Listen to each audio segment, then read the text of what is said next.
Introduction to Lesson 1 of the video training for How Love Wins. Welcome to a journey to find out how love wins. Answers to 2 questions gives you the essence of my book, How Love Wins, and the essence of this training course. First question: what is the most important thing you can do to have a healthy, happy, fulfilling life? Answer: develop and maintain close, caring relationships. And what is the most important thing you can do to develop and maintain close, caring relationships? Answer: be kind. Let me tell you a story about a good friend who gives speeches and consults all over the world, traveling about 200 days out of the year. She interrupted one of her trips to fly back to Portland for an event she offered to host. Arriving at the Portland airport, she discovered that her assistant had canceled the event. She was so upset, she decided not to go home because her assistant and another person were there, and she did not want to scorch them with her anger. So, she sat at the airport with her laptop working on an upcoming speech. She couldn't get her anger out of her mind. Adding to her irritation was the young foreign visitor listening to music without earbuds, which was also disturbing other people sitting nearby. She decided to give him her somewhat expensive earbuds and explain how he could use them now and also when he was on the plane and would not bother other passengers. He was very grateful. As soon as she handed him the earbuds, her anger left. Her kindness created a caring relationship between the two of them. She said giving away the earbuds taught her a lesson for life. Quote, to change your mind, be kind. That is what these video lessons are about, that you're going to be learning from. By being kind, you will change your mind and you will change how you live in the world. My book, How Love Wins, takes you through the details of how to develop kind habits and break your unkind habits. The rest of this training course covers some of the key ideas and skills from my book for how to be kind more often and how to be unkind less often. Changing habits is hard and takes time. As a man convicted of murder who wrote my earlier version of How Love Wins, quote, it's a short read for a lifetime of changes, end quote. So settle in and let's begin our journey, starting with a guided meditation. And why is that? Guided meditation helps you connect with your body and gives you a break from your regrets about the past and your anxieties about the future. So, okay, sit upright, sit comfortably. Put your hands in your lap. Close your eyes. Inhale deeply, then exhale completely. Let's do this several times. Inhale, exhale. Totally focus your attention on your breath as you inhale and exhale. Inhale, exhale. Inhale, exhale. Now relax your forehead. Now relax around your eyes. Relax your cheeks. Relax your shoulders. Feel your body resting on the chair. Feel your feet resting on the ground. Visualize a place that gives you joy and contentment. Smile. Spread that smile throughout your body. Visualize a person who has given you kindness or received kindness from you. Smile. Spread that smile throughout your body. Keep that person in mind as you say to yourself, I am grateful for the kindness we have shared. Open your eyes. Turn to your neighbor and smile. Hopefully the calmness from this guided meditation was refreshing and helps you be more aware of what is going on around you. In contrast, if you are self-absorbed, meaning you are caught up in your worries and wishes, your attention is directed inwardly. It's all about you. No time to smile at your friend. And if you are caught up in your own opinions, then you are more likely to be judgmental of what your friend might say or do. I have read hundreds of scientific studies about kindness, one of which was conducted at Harvard University on adult development. The study sought to find out what makes for a happy, healthy, long life. I mentioned the results of this study at the beginning of this lesson. Quote, Close relationships, more than money or fame, are what keep people happy throughout their lives. Those ties protect people from life's discontents, help to delay mental and physical decline, and are better predictors of long and happy lives than social class, IQ, or even genes. And what happens without close relationships? Quote, loneliness kills. It's as powerful as smoking or alcoholism. Loneliness influences our genes and our immune system and even recovery from breast cancer. A recent survey found that 2 in 5 Americans feel that they, quote, lack companionship, quote, that their relationships aren't meaningful, and, quote, they are isolated from others. Surprisingly, the younger generation is lonelier than the older generation. So developing and maintaining close, caring relationships is both life-saving and life-enhancing, and the key is kindness. Kindness is a quality of being friendly, giving, and considerate. Take a moment to remember a kindness you have given or received and the feeling that accompanied that act of kindness. Experience that feeling.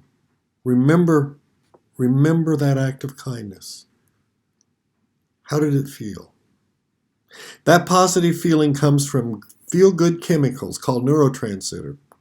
Yeah, these neurotransmitters are produced by your body, and they reward us for giving and receiving kindness.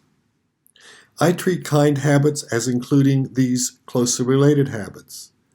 Feelings of compassion, forgiveness, empathy, and gratitude, along with the actions of generosity, altruism, and cooperation.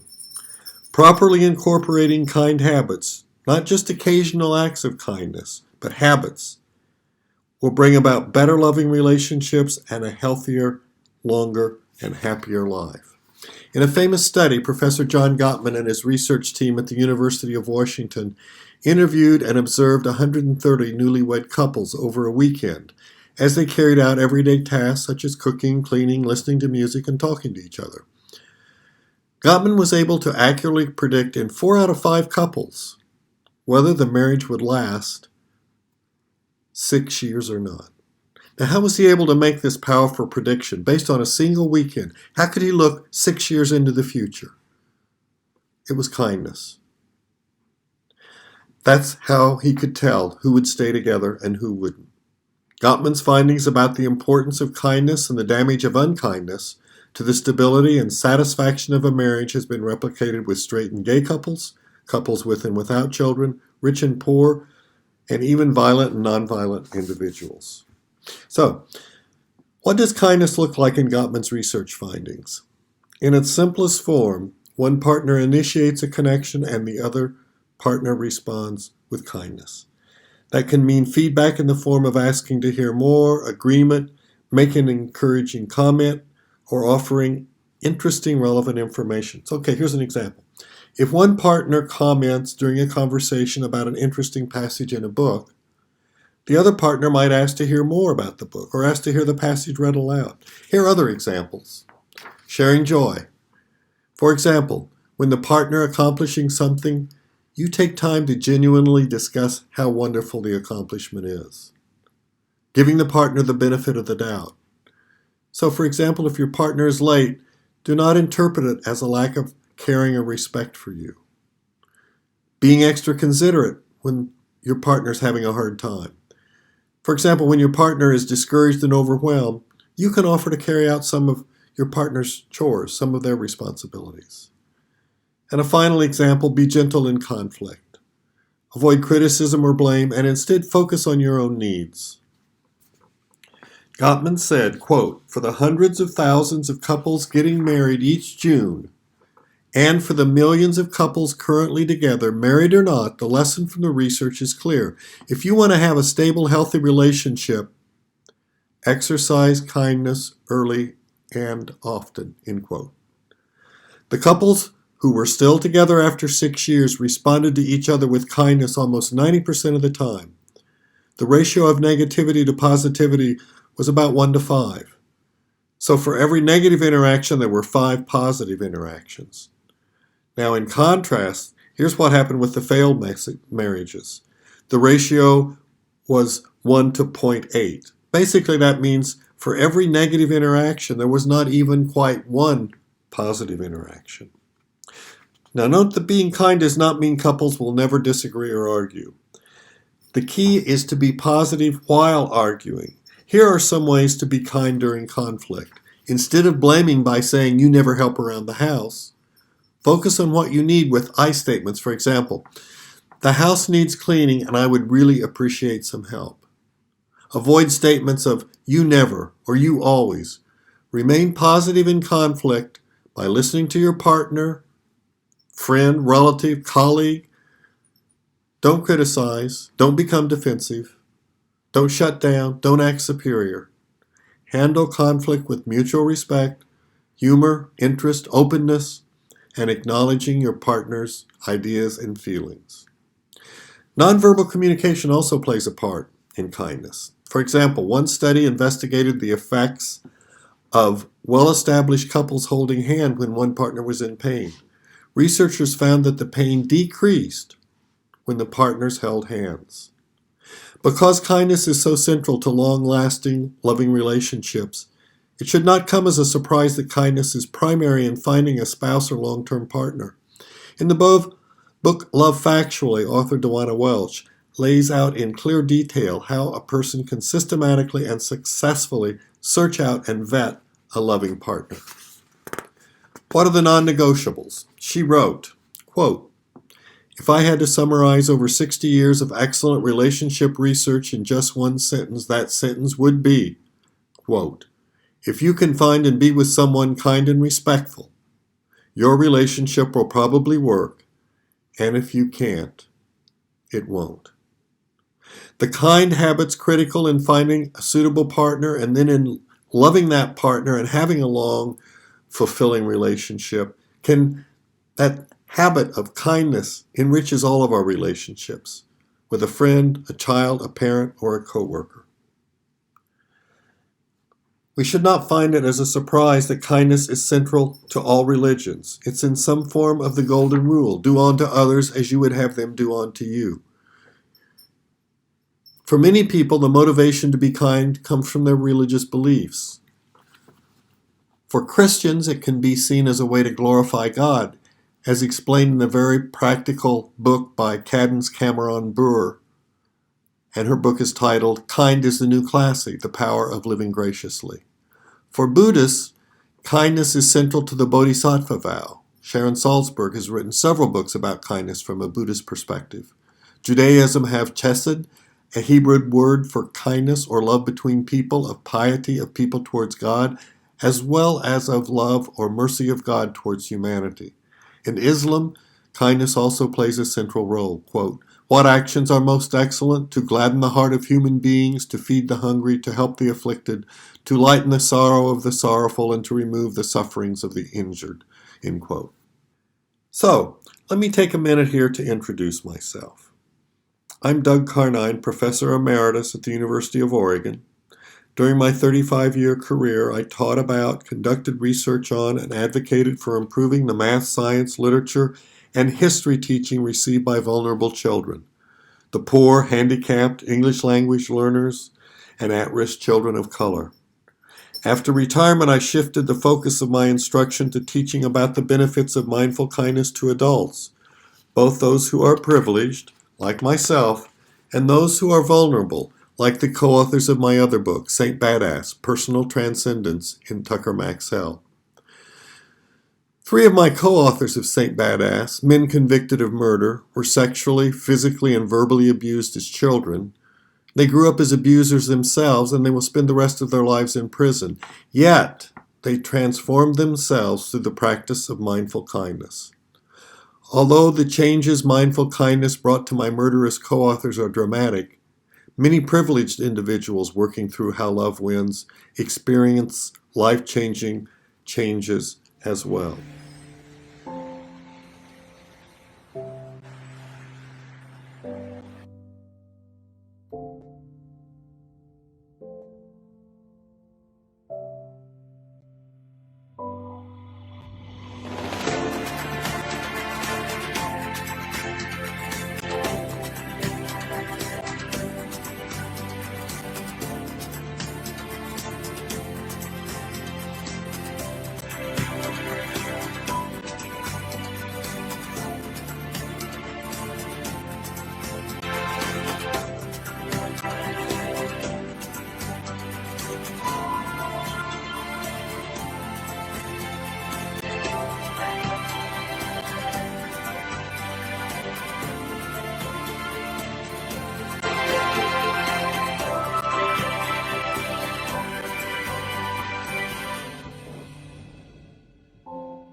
Among the people who have worked through the exercises in How Love Wins are devout Christians, Muslims, and Buddhists.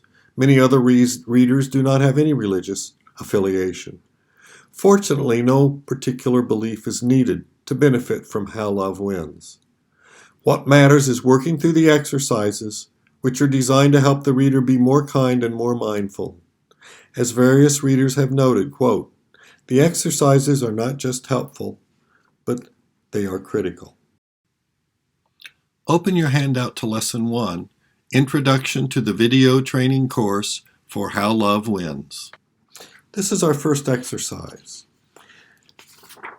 Which of these kindness habits would you like to develop? Give your partner, friend, family member, colleague the benefit of the doubt? Be extra considerate when your partner, friend, family member, colleague is having a hard time? Share joy with that other person? Express interest? Be gentle in conflict. For working the exercises in these video lessons and in my book, How Love Wins, I recommend that you get a notebook to write down your experiences as you respond to these exercises. You might find it helpful to go through the exercises with a friend or maybe even in a group. In any case, write down your answers to the exercises so you can look back at them later and see how much you have learned and changed. Before you turn off the video for this lesson and write your answers in your journal, let's do a quick review. What are the benefits of having mostly kind habits? Quote, "Having mostly kind habits contributes to close, caring relationships that in turn contribute to a long, healthy, and happy life." End quote. In this course, and with my book, How Love Wins, you are going to learn, as my friend did, quote, "To change your mind, be kind."